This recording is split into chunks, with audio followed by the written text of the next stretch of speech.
Welcome to this evening's Norwich Science Festival at Home panel discussion on climate action. We'll just give people a few minutes more to arrive and then we'll get started.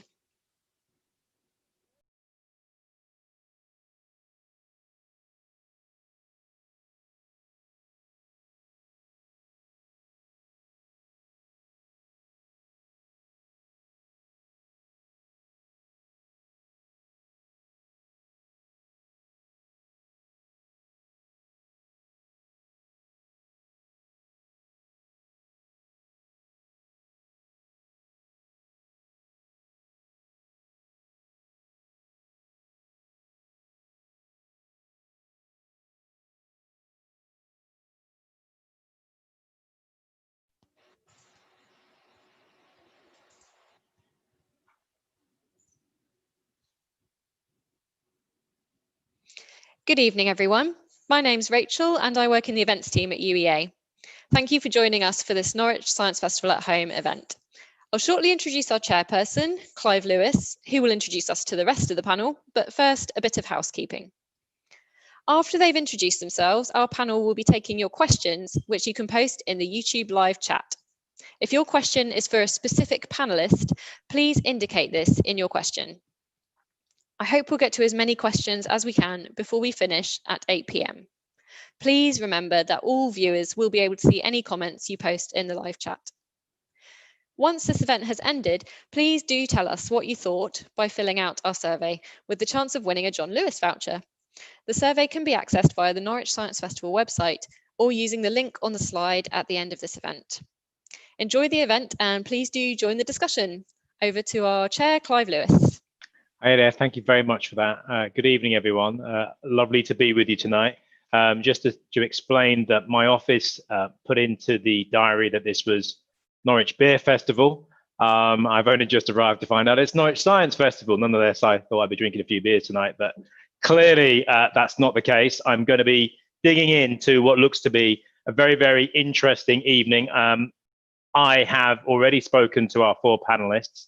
I think I went off a bit of tangent on occasion, but it's because they're so interesting and they've got so much to talk to us about.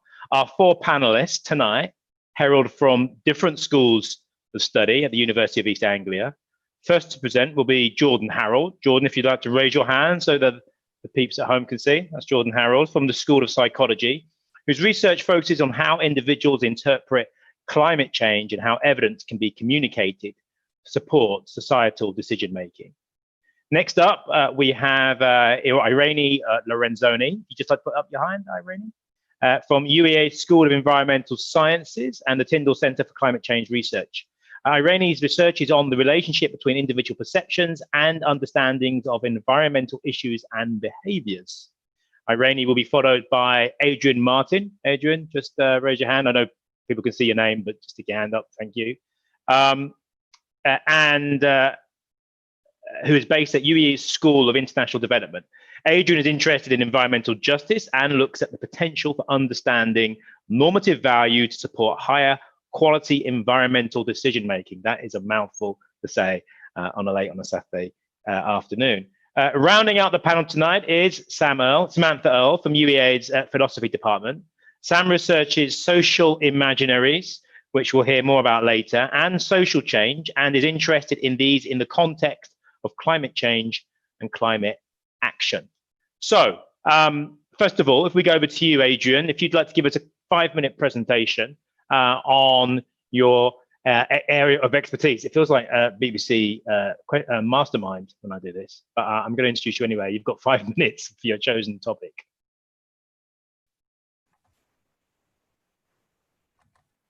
Okay, thanks very much, Clive. So yeah, as Clive said, my research is linked to environmental justice in the School of International Development at UEA. I'll try to give a brief flavour of how we're trying to contribute to shaping action for climate change. I'll start by mentioning two types of global problem that we often treat separately. So firstly, there's the environmental crisis, of course, not only climate change, but also connected crises, including pollution and unprecedented rates of biodiversity loss. Secondly, the social justice crisis. Here, things have got so wrong but the 26 most wealthy individuals in the world share the same total wealth as the bottom 50%. 26 people have as much wealth as nearly 4 billion. And these billionaires are so powerful, they can profit from disasters like COVID, but also climate change. Their wealth grew by nearly 30% between April and July this year. Whilst at the other end of the spectrum, about 9% of the world's population live in extreme poverty, defined as less than $1.9 per day. The world pledged to end this by 2030, but we can see which way resources are flowing. And 2/3 of those in extreme poverty live in sub-Saharan Africa. These are mostly Black lives. So an environmental justice perspective considers the intersection between the environmental and the social crisis. On the one hand, environmental problems exacerbate social inequalities, and on the other, the persistence of these social injustices, such as poverty and racism, serve as a barrier to effective environmental action. And what we're finding in our group is that aligning environmental actions with social justice principles is not only morally desirable, but it's also likely to be more effective. You know, Einstein lamented that our technology has surpassed our humanity. And we think solving climate change requires us to re-strengthen our humanity, putting care for others, current and future, human and non-human, at the heart of environmental decision-making. So I'll say a couple of things more about why justice is crucial to climate action. Firstly, we find that a sense of injustice creates conflict, including resistance to climate change actions. My own work focuses mainly on land use change actions in the tropics. And here, tree planting schemes for carbon capture, for example, have led to resistance by local and indigenous peoples who see this as a grab of control over their lands. The United Nations flagship global scheme for this, called REDD+, has constantly struggled against this justice barrier. Similarly, in places like Rwanda, Tanzania, Laos, India, I've seen local resistance to forest conservation areas such as national parks, particularly where they undermine local culture, governance, and livelihoods. Global actions for a so-called green economy make many demands on land use in the global south, planting trees, farming differently, protected areas, mining lithium for batteries, growing soya and corn for biofuels, and so on. These global demands are often a threat to local people who are economically and politically marginalized. And such examples are not restricted to North-South issues. The Yellow Vest protest movement in France formed to oppose a carbon tax perceived as unfair for rural people facing fuel poverty. And more generally, the rise of far-right politics have exploited people's fears that the costs of climate transition will fall unfairly on them. We know that climate change requires profound societal transformations, but if we don't anchor this injustice, we will instead end up with rulers like Trump and Bolsonaro holding back climate change action.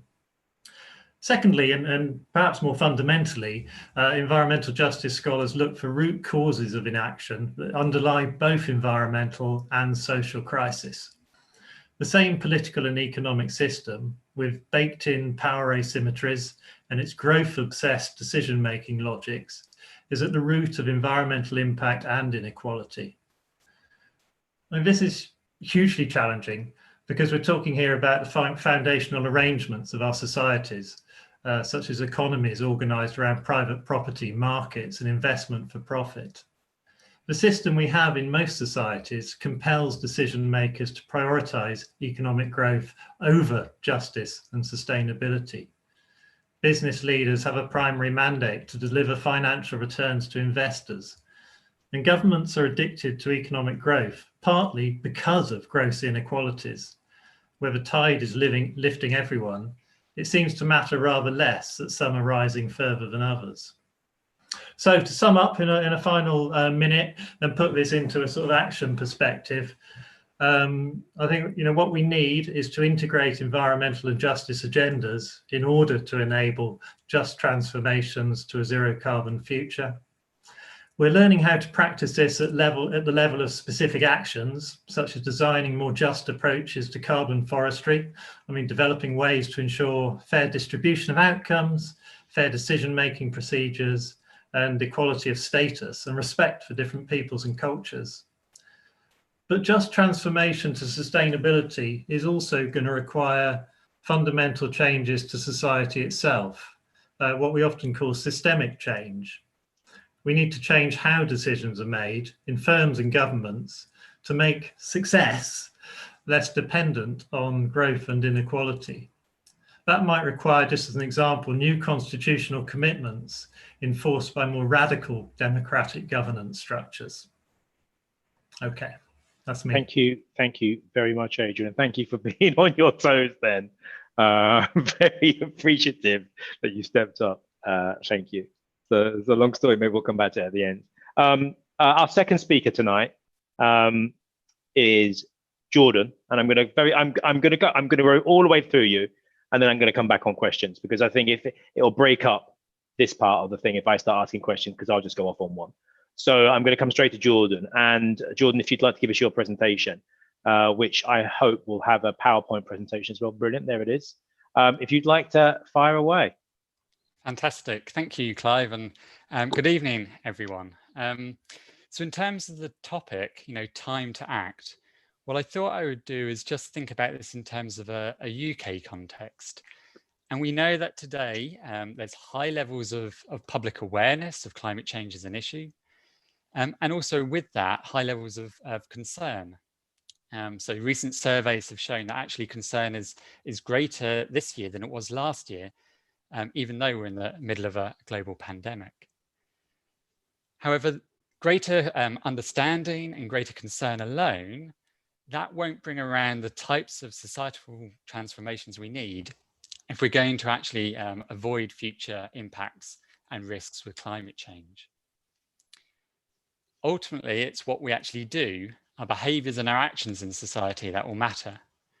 So from what we eat, to how we travel, to how we live our lives, that will influence future emissions and drive climate change or not. Now this is, I think, particularly important because in a UK context, where we have made progress in reducing emissions, a lot of that progress has been behind the scenes. So we've got a reduced level of energy demand to a certain extent, driven through improved energy efficiencies, and also decarbonisation of the electricity grid. So we've had a reduction in the use of coal to power our electricity stations, power stations, and a shift to renewables. So for example, if we turn our electric oven on today to cook a meal, the energy that's produced to power the oven results in fewer carbon emissions than it would have 10 years ago.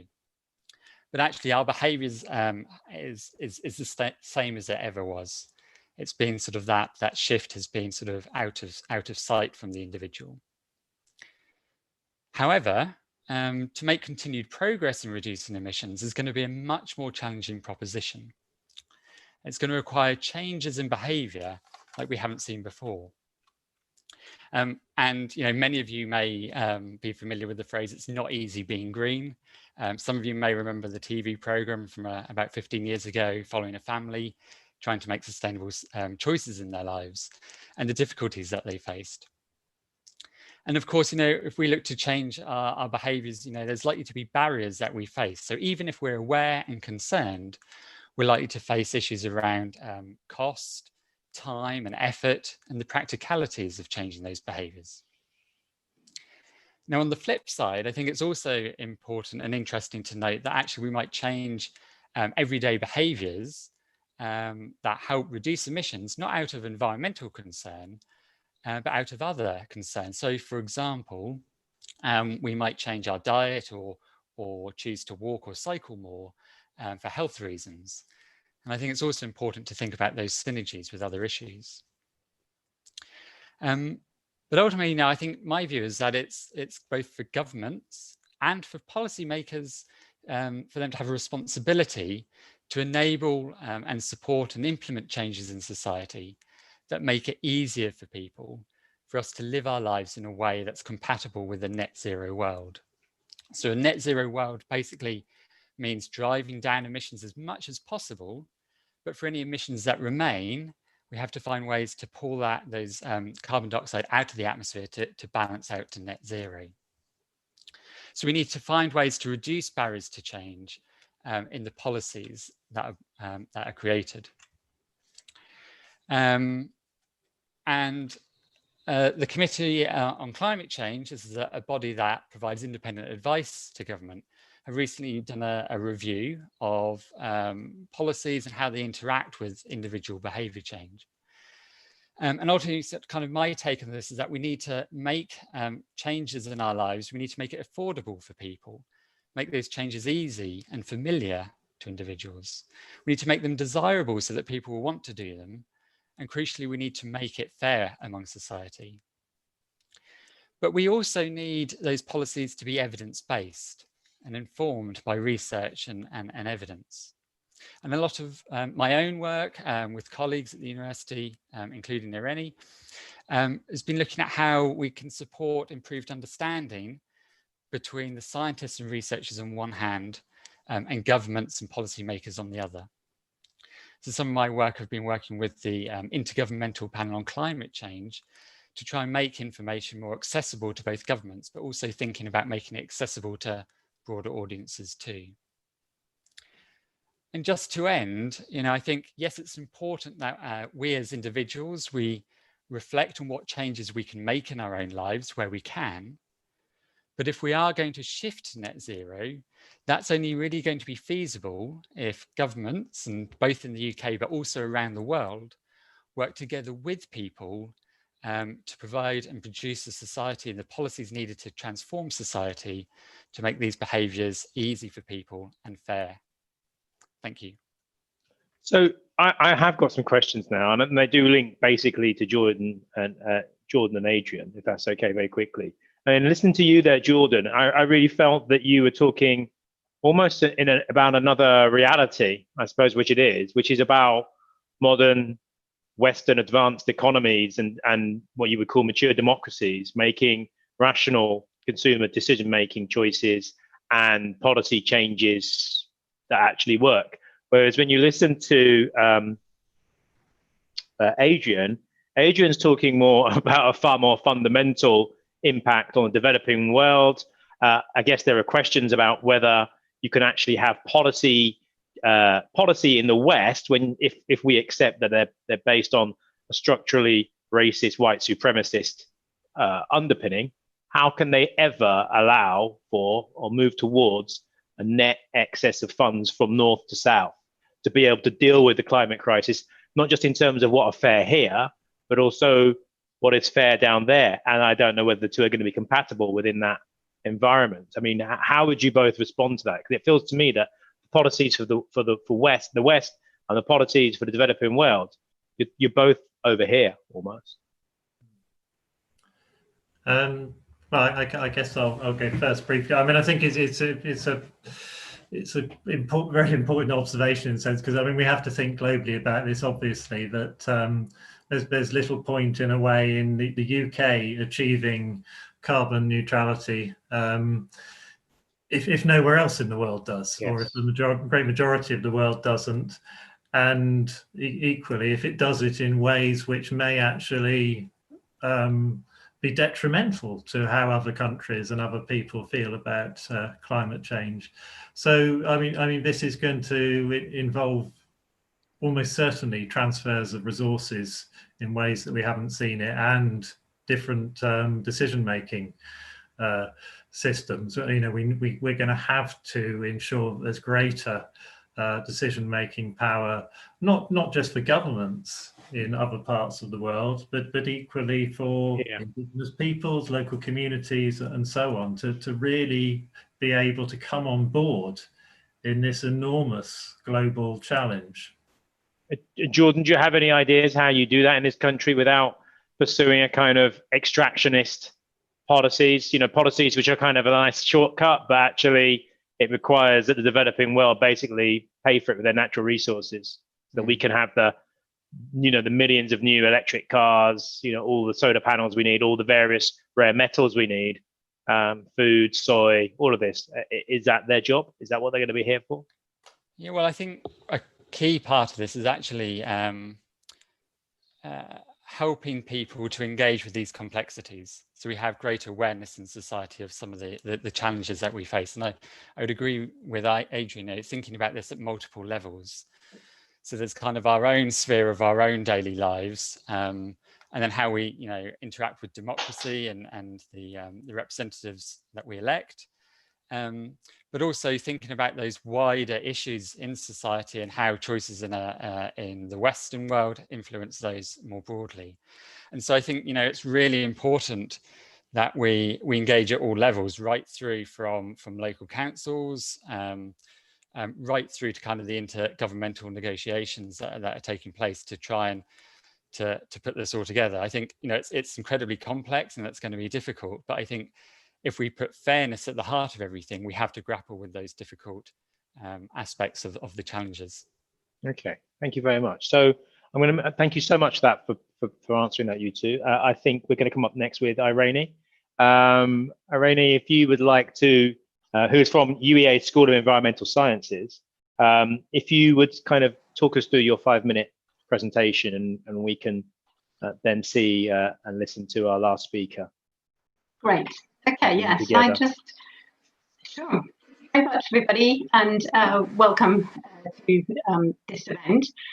I'd like to take forward some of the points that very kindly Jordan and Adrian have already mentioned, and just raise the point that we are talking generally, and the session today has been framed around mitigation of climate change. What does it take to reduce our emissions in order to get to a more sustainable world where the dangers of climate change are much reduced? But of course, we shouldn't forget that in the meantime, there will be impacts arising from the climate that's already in the system.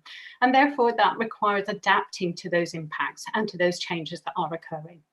In a UK context, there is research, for example, that shows that there is a lot of support for both mitigation and adaptation options and measures.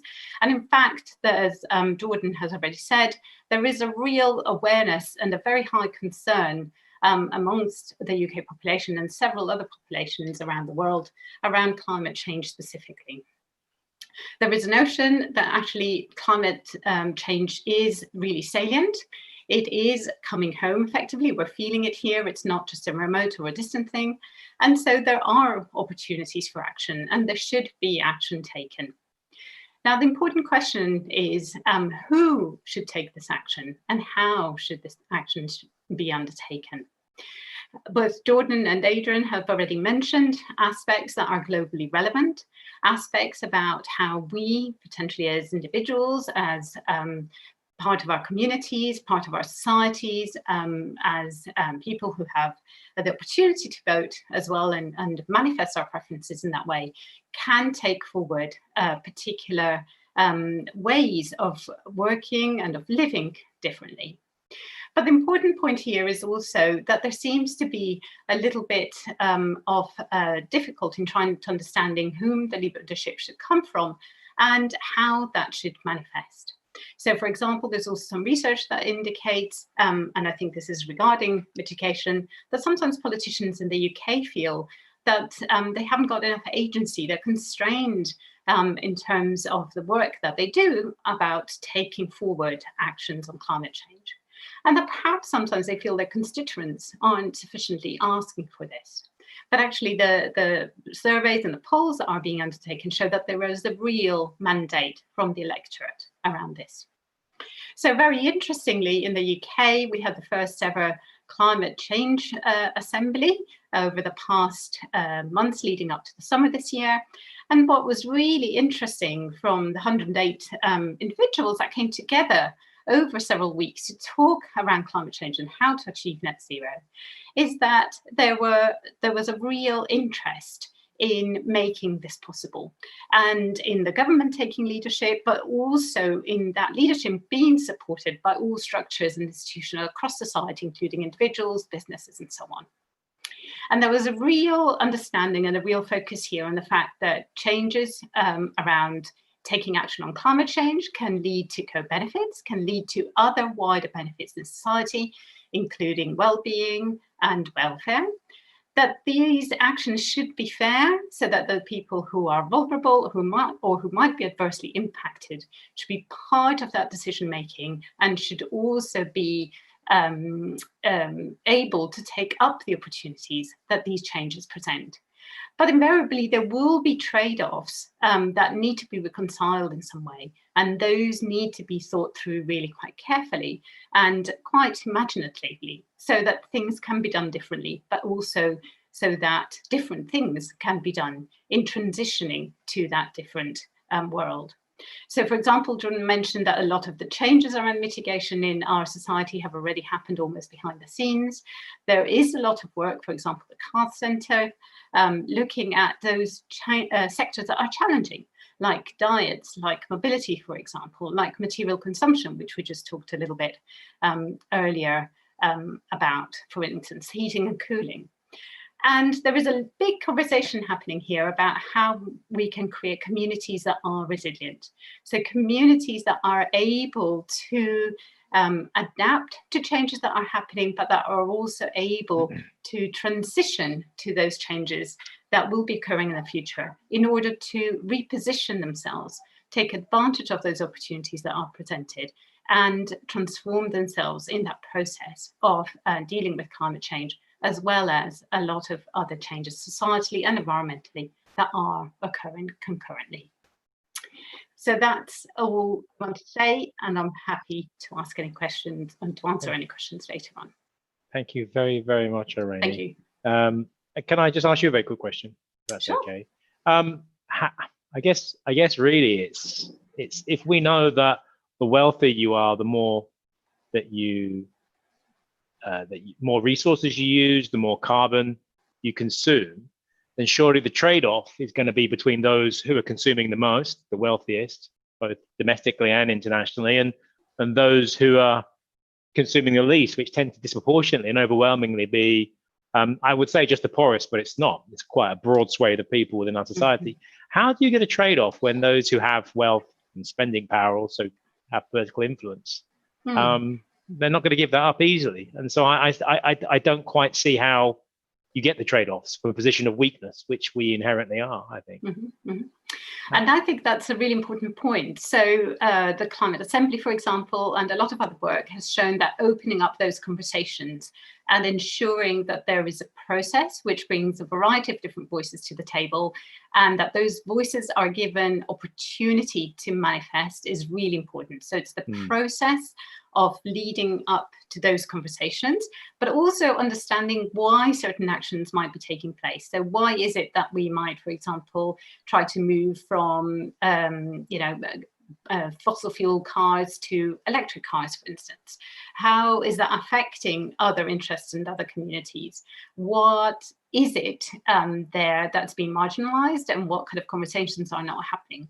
So that that exclusion is taken into account, and those discussions are opened up much more broadly. And I agree, those relationships of power are inherent in our society, but there's no reason as to why we can't think of different visions of the future and then try and deal with those. Yeah, I guess I'm going to come onto our last speaker. I guess my cynical point would be, why, if you're not going to deploy a few resources within your economy to give free school meals to the poorest, would you then think about completely redefining and redesigning your economy, take money and wealth away from you and give it to those that don't have? And I'm kind of struggling with that concept given the last few days that we have.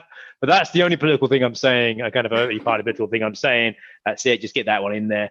Because I'm the one that's doing this, not a Tory MP, so I get to say that. So we're going to come on to Samantha Earle, who is from UEA's philosophy department. And Sam is going to basically take everything everyone has said and put it into a philosophical framework that is going to blow everyone's mind. No pressure, Sam, over to you. Thanks, Clive. So my research is on social imaginaries, which is a scary sounding term for what is essentially quite a simple concept, I think. So it essentially just refers to the background, ideas and values and practices that constitute the underlying meaning structure that gives our society its coherence, and that is what will give each society its unique kind of character. And this meaning structure is manifested throughout society and in our daily lives. It manifests in our institutions, in language and frames, and in policies and practices, for example. And all of these things are articulations of already existing sets of meanings. So, for example, we could think about the specific ways in which our streets are configured, or policies that may prioritize individual car users over pedestrians or cyclists, for example. It could be gendered slurs used sort of off the cuff. It could be what we eat or how we travel. So possibly most of our day-to-day actions are not just personal whims, but actually deeply, irreducibly social, because they're all just articulating these common shared meanings. So in this light, I suggest that there isn't really such a strong distinction between the personal and political. And I would suggest that we can reject the idea that there's a big difference between thinking of political action as something like going on a march or joining in with a XR protest on the one hand, and personal action is something like choosing to take up a vegan diet. Both of these things are personal and political, because what they're doing is contributing to the broader kind of cultural and political environment in which other citizens are making decisions, potentially climate impactful decisions, and in which policies are being designed. So, for example, if I just choose to ignore climate change because that is not expedient to my particular holidaying preferences, and I want to go and sunbathe in Thailand or whatever, or if I decide to ignore the fact that being vegan is the best thing that you could do as an individual to reduce your environmental footprint, because frankly I like the taste of cheese or chicken or something too much, then aside from the actual physical harms of those actions, moreover, what I'm doing is recreating that very culture of individual self-interest that has arguably produced these multiple environmental and social crises in the first place. But on the other hand, if, for example, I say, look, I'm going to take this seriously now. I'm not going to fly on holiday. I don't need to eat animal products. I'm going to be vegan. What I'm doing, aside from just the physical benefits, is that I am sending out these very significant social signals to others. For example, that the climate change is something that we should be taking seriously, each of us, and that therefore responsibility lies with each of us. I could be signaling that there are lots of different ways of enjoying the good life that don't have to be had at the expense of others. And also that convenience and preference should not trump all other concerns. So the point is that our actions matter way beyond their crude kind of physical impacts, because they are the very building blocks of our culture. And this matters because our culture currently, as we've been touching on, is one in which, individual kind of self-interest shapes everything, including economic policy, which is why we have widespread injustice. So to put it frankly, there is a desperate need to urgently shift these cultural norms and embrace a more grown-up and responsible mode of being in society. And if we don't start sending out these signals to each other and to governments that we do in fact care about, more than just immediate consumer gratification, for example, then I worry that we will remain at this lethal impasse, and in which, governments kind of are dragging their heels because they're not seeing the signs in civil society, but equally citizens aren't taking the kinds of actions that they could personally, that they are personally able to do, because they're waiting for our leaders to lead us. In reality, all of us need to be taking the lead. That's every politician's, well, I can certainly speak for myself, every politician's dream, that we become redundant, that people actually take agency themselves individually and then collectively. And I mean, I think that's why so many of us the term solidarity I've never really felt so important as a word, which is, I guess, in a way, it's a way of signaling, virtue signaling, by saying solidarity, but it's also a way of signaling to others that you're thinking beyond in a selfish way, beyond yourself, for your own benefit. I do wonder, though, there's an old slave expression, which is you can't use the master's tools to destroy the plantation. But you're actually saying you need to use the building blocks of modern capitalist society, which is the interest of the self, to actually short circuit that system. Is that what you're saying? And I guess no. Okay, I'm getting. I think that's the opposite of what I'm saying. I completely agree with that. With that saying, I think we need to look to the heart of what our current social imaginary or our culture is kind of premised on. I think it's about sort of entitlement, of helping ourselves. So actually, we need to look to the actions that most reject that, and so. From my point of view, we can't carry on just being kind of casually racist or casually sexist. And, because all of these things are reproducing that culture that is also just like, I'm just saying that environmental collapse and climate change is part of a symptom of this much deeper social problem that also has symptoms of widespread social injustice. So we need to look at all of those things kind of comprehensively. Okay, and that transmission, thank you for that. That transmission, are you saying that economic signals just simply aren't enough, that we over rely on them? Should there be other kind of collectors of sound, of energy waves, of people's thoughts and feelings? I'm just trying to get to the bottom of how is it simply education? How do you convey this way of being? Honestly, I think it goes to everything that we do, and it can be about like the language that we use. So I think that speciesism is a really particularly pernicious problem, and it may seem sort of separate from climate change, but I actually don't think that it is all that different to can I just to confirm for those who may not know what that means, and I don't know if I know what it means, but I'm going to make an estimate, a guesstimate, which is that we put humanity on a pedestal over other species, that they're there for whatever we need them there for, whether we need to use them for testing makeup, eating, building something. It's a kind of ideological view that other species matter less, and therefore they are oppressed and discriminated against, and it's analogous to sexism, racism, and other forms of discrimination. No, that's okay. Yeah, no, I have come across that quite a few times now. Yeah. Thank you. Really, really good. So I'm sorry, I've been listening so intently. I have been looking at my little script, so the people are going mad, going. Woo!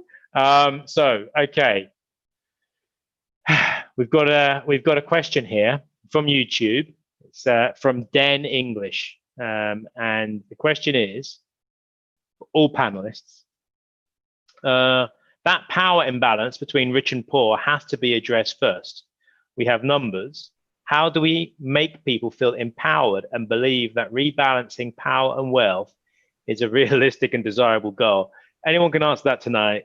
I've made it in politics, right? So yeah, I'm all ears. So why don't we go to you, Irene? Why don't you go first and just tell us what your take on that is?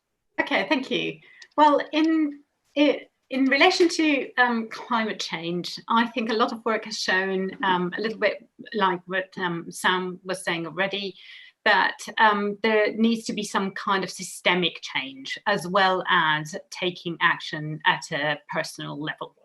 That, I think, is really essential. The two go hand in hand, and we live in societies that we shape and that we can challenge as well in relation to how we operate within that society.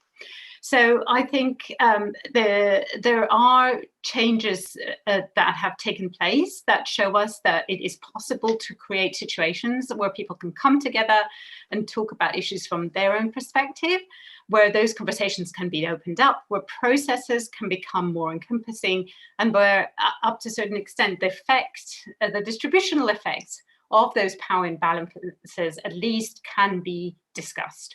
How those can be taken forward in a globalized context is, of course, very complex. But I think there are clear examples at more localized levels when that can take place, where there are opportunities for reconsidering people's values, for reconsidering how people operate. Sometimes disruptions can also lead to rethinking about how we live our own lives and creating a certain opportunity for wealth redistribution. It's, of course, really important to realize that people will do things when they feel that they're motivated to do so. Sometimes they do it for altruistic values or opportunities. Sometimes it is a relatively selfish opportunity, but we're all different, and we all kind of respond, if you like, or take actions for different reasons. But I think there are opportunities here for reconsidering that distribution of wealth, and especially if we think about the additional benefits that that would create, not solely in relation to climate change. Yeah. Can I ask then, as a question, is there that sounds like a very psychological behavioral theory of change. Maybe some of you have touched on culture. Is there anyone here that's coming from a kind of Marxist, materialist kind of perspective, purely economic? This is the only thing that's it's a class interest. You know, none of these things will be able to happen whilst the countervailing forces that have a vested interest in the society, our society being as it is, controlling the media, controlling the media, having great influence in the media, let's be accurate, shaping values. Is there anyone on the panel who is like that's as much of a challenge as the belief that you can change things just simply through, you know, behavior and psychology and better reading of where people are? That's to the panel. Well, I suppose I'd put my hand up a bit here and think that we certainly have to change I mentioned in my talk the way in which decisions are made within governments, but also within businesses. I think, you know, that would, for businesses, it would partly involve, you know, for some key sectors, thinking that private ownership and private profit motives are not going to get us where we want. So, you know, I'm not for all-out nationalisation for sure. So I'm not, you know. So it's a really interesting question, because it's a really interesting. When we use the word nationalisation, what we mean is centralised state control, but increasingly in different spheres of life now, this old kind of binatone, it's either privatised or kind of state leviathans run from some Whitehall department. There are a variety of other options which are often using technology, can often be far more democratic, more locally based, more resilient, more responsive, and empowering. You know, that you can begin to move power and wealth away from others. I just from those that have an excess of it. So, you know, how do you not see that as an option? Yeah, I agree, and I think, you know, Irani has mentioned, you know, talked about sort of citizen assemblies and so on contributing to democracy more broadly, and there may well be sort of exciting ways in which you know, citizen deliberation can also become part of the steering of companies. So it's not necessarily a sort of old-fashioned, you know, national versus or state versus private in terms of how decision making is made. You know, we're into a sort of broader, more open, and potentially what you might describe as a sort of networked approach towards decision making. Can I just make one other point about the original question, or did you want to move? Sure. No. We do need to move on, but if you can do it quickly, I'm happy to listen to it. Okay. Well, it's just that I mean, just in addition to the kind of sort of enriching of democracy that Irene was sort of talking about earlier, well, others as well. I think as an academic, I mean, Jordan is part of one of these intergovernmental panels. I'm part of the climate one. I'm part of the biodiversity one. And one thing we can do to help empower people is to ensure that different knowledge types and different values are actually taken seriously in these, that it's not just Western knowledge, Western science, which dominates, and sort of Western views of what constitutes progress.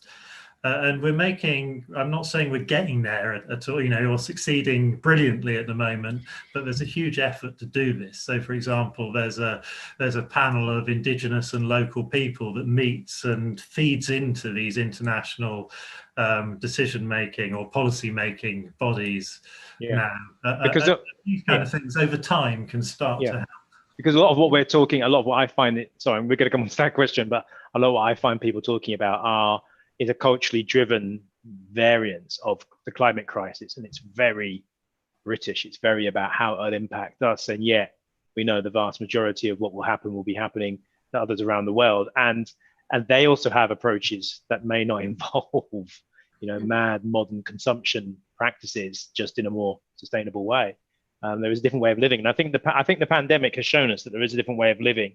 And some of the work that we'll talk about in a minute, I've been doing on Reset with Caroline Lucas and others, trying to show and work out just where people are now. And there is a consensus for quite radical change to how we live, having more time, spending time with family, greener spaces across the board.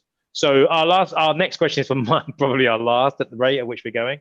Mike Norman has a question. Is the negative framing of the solutions, such as giving up holidays, foods, existing energy jobs, etc., part of the problem for personal level change? What does would and does positive framing work better? Who wants to answer that? Yeah, Samantha. I could say something to that, just from a kind of personal perspective, for what it's worth. So I stopped flying and became vegan several years ago, originally for environmental reasons. And I don't think about it as giving up, because, especially being vegan, because I haven't lost anything.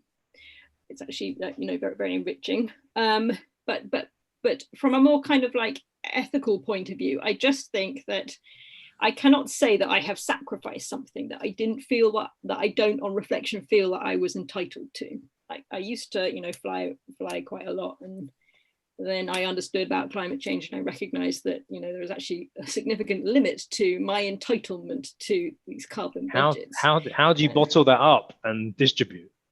What do you mean? That realization there and then, how do you bottle it and mass produce it? Sorry for the frame of industrialization there. It's not very sustainable, but yeah.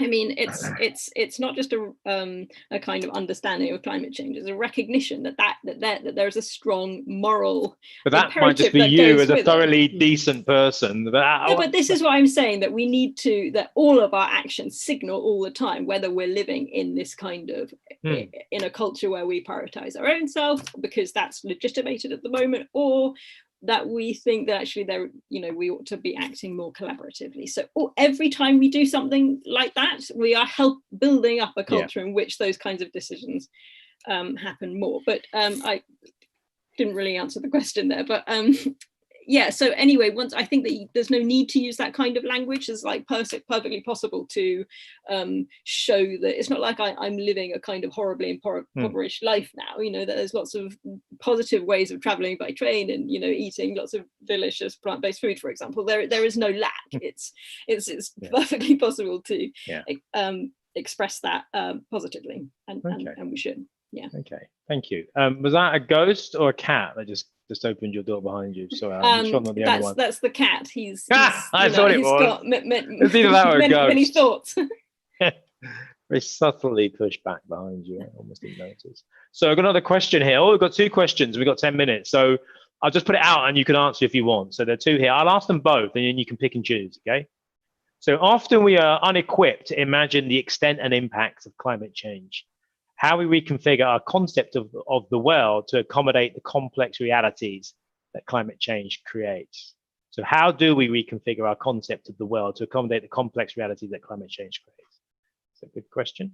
And our second question, and you can answer either one of these, is from Maria Zalveska. How does or should the general public keep updated? I hear arguments for and against plastic packaging, vegan diets, etc., and feel like there is no single point of truth as info is presented through lenses. Oh yeah, well, that's a really good one. I mean, I could bang on about that one. So does anyone want to answer either of those? Jordan, which one would you like to answer? Yeah, maybe just touch on the first one, thinking about how we start to reconfigure our concept of the world and what the reality is of climate change and how we shift that. So I think it is important to kind of imagine alternative realities, and certainly working with scientists trying to communicate kind of the different trajectories society might move towards. It's been very useful in those contexts in discussing with a wide variety of groups and communities, of thinking about using stories to imagine different ways in which society can change, something that we can resonate with and understand. And I think sometimes a lot of information is communicated at a very scientific and technical level. And I think there is a need to be more creative and imaginative in how both not only the scientific community, but everybody kind of who has a stake sort of communicates and sort of comes together and shares those visions through perhaps a more of a dialogue kind of perspective. Thank you. Thank you. And does anyone have anything to say on the second question regarding no single point of truth? That may get to a philosophical answer, but it's basically that there doesn't see, it's so difficult to keep up. And I know many people who obviously consume a little bit of the news. They're on Facebook. They watch David Attenborough was a big talking point for many of my constituents, judging from the amount of emails I got. And that, in many ways, the BBC and David Attenborough at its best, being what I think people can believe what he's saying, because they've been on a journey with him, and he hasn't always been saying this, and now he's saying some quite stark stuff, which is making people think. And I heard so many people speak about it. Oh, well, he thinks it's like this. It was given permission, and I just wonder whether clearly people like David Attenborough, clearly the BBC, do have a role to play in this, or should we all be looking for the truth internally? Do we look for it from one news source point? How do people kind of cut through on what they should be doing? We've had 4 different takes on how people should be doing this. I mean, where should they get it? Where should they get it? Is this the price of democracy? We all have to go out and work it out for ourselves. I mean, I'd sort of slightly take issue with the question itself. I think, I mean, completely understandable, and it's I binary. agree. I know. Yeah, you do struggle with, you know, I don't know whether plastic is good or not, because, you know, it might, if it keeps the vegetables from going off, then it's done a good job. But you know, if it ends up in the seas, then it's done a terrible job.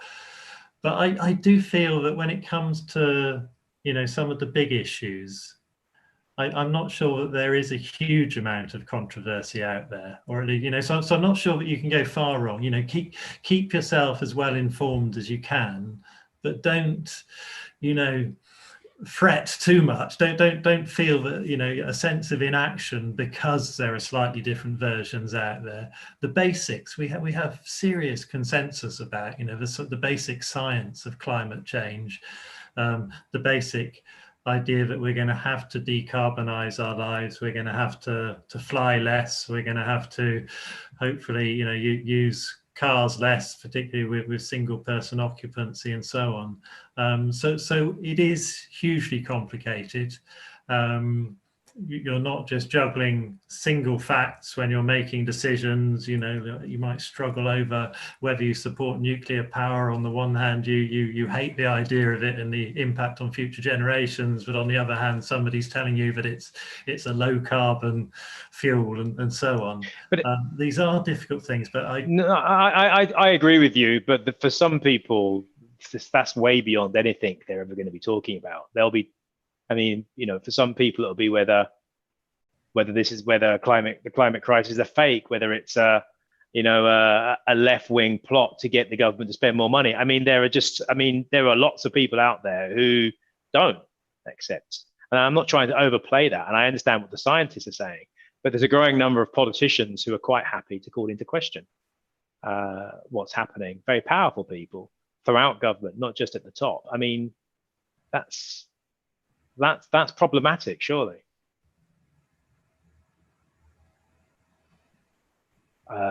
Okay, so Jordan, that was a question to you. Come back off that. Sorry, is that to me? Yeah, it was. Sorry, I had a connection issue. Sorry, do you mind recapping? So, basic. I can't even remember what I said, to be honest. But I think it was basically to get you to tell me if there are people. I don't know. I've forgotten what I was saying now. It can't have been that important. I was just in the middle of like ranting about something. So look, I'm going to each of you to say, for me, what is the most effective form of protest as a form of climate action, and is it the individual? And I know you're going to say no, it's both. We got to do both, but you're going to have to choose. And I know you won't like it, but it's a binary choice. Is protest the most effective form for climate action, or is the individual doing that themselves? Which is the most important? Starting with you. That. Yeah. Firstly, there are two things that I want to say. One is that even if you think that protest is always the most potent form, surely you have to think, well, who is my audience? Because the Johnson governments and the Trump governments of this world are not listening. They don't care. Why would we, like, what signals have we got from them that they are like actually listening, that they're actually going to take it seriously? So there is a chance in which that is slightly futile. But then going back to your dichotomy that you enforced, no, I reject that dichotomy, even if you want to enforce it. It's simply not true. We cannot think like that. Good, and that's a valid answer, because I wanted to prompt something from you, and you delivered. You delivered perfectly. Good. It's a stupid question, but nonetheless, you can all say that now, obviously. But some of you would like, if you can say it on the binary way, then say the binary way, even if it's just marginally more. So let's go to Irene. Okay, so I would like to say that I think we can all make a difference at whatever level we decide to do so. So relating to the question that we had earlier, for example, I think that if we think about sustainability at a more general level, we can all take actions that would actually reduce our impact on the environment and be much more collaborative to society in general. So we all need to change and adapt our approach. We can all do things differently. Sometimes there will be new information that spurs us to, I don't know, discard a piece of plastic and use a reusable cup, for example, and then we'll find some other type of evidence that shows us that we might do things differently. And I think just operating in a world where we're conscious of what our impacts are as far as we can, but also do things that we think is morally and ethically correct, that will help us support and guide society forwards to, I think, a more kind of consonant vision of a future that's good for everyone. Okay, so that's personal behaviour, I think. I'm going to go for that. And so can we have you, Adrian? Can you tell us which of those you're going to throw out? Well, I'm also going to, I'm going to... Oh, cool, great. Well, no, two answers then. The first one, I'd use a sort of forestry example. I think, you know, we talk about needing the seed and the axe in a way. and the seeds being all the wonderful sort of community-based and individual innovation, the flourishing sort of alternative food systems and so on, and that's a sort of bottom-up movement which we've got to really appreciate. But the axe being that you also need to be sort of pushing against those sort of incumbent powers which will be resisting some of that change.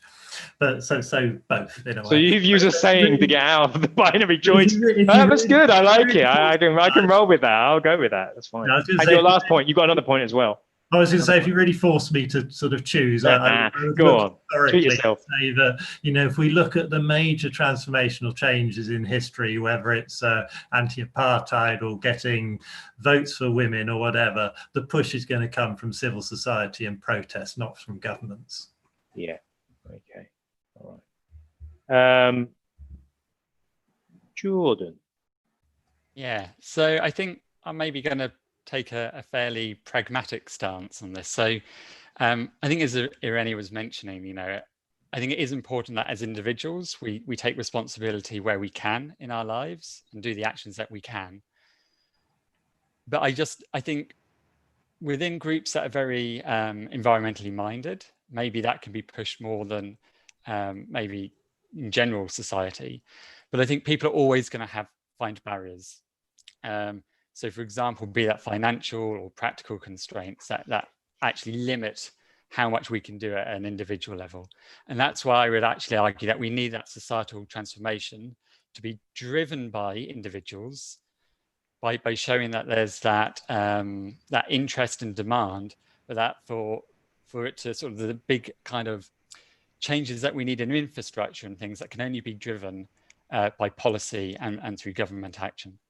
So I'd say that protest that drives forward and shares that consensus in society that things need to change, and then so it can happen at that kind of top-down level, having worked a way through.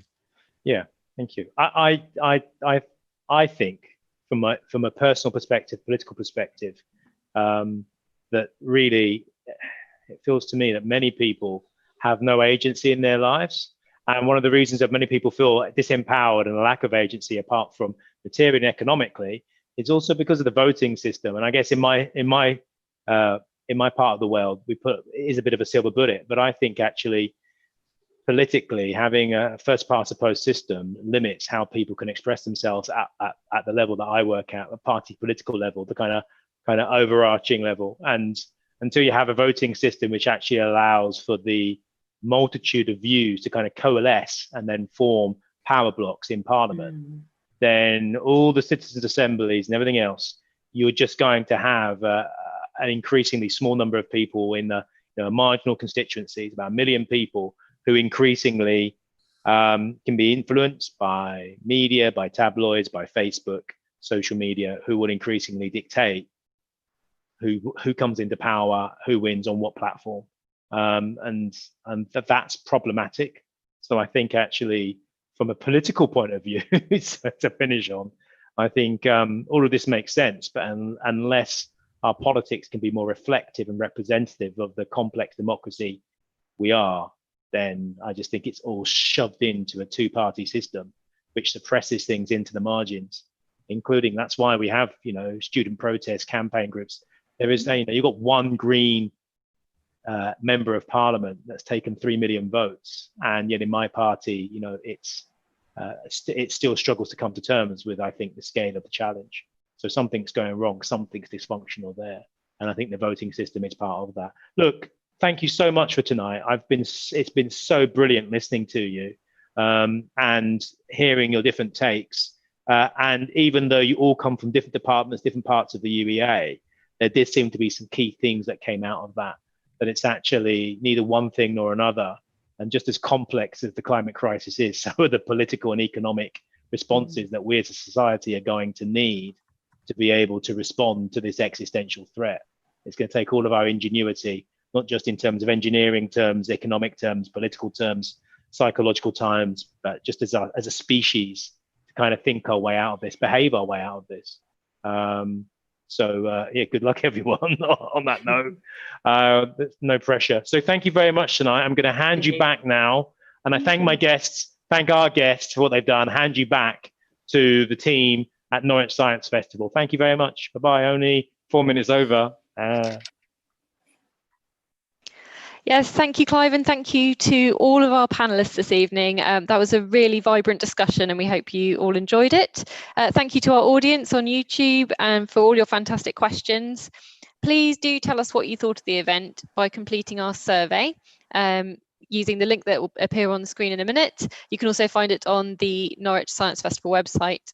And of course, please join us for more Norwich Science Festival at Home events. All the details are on the Norwich Science Festival website and on their Facebook event listings. Thanks, and we hope to see you again tomorrow for some more Norwich Science Festival at Home.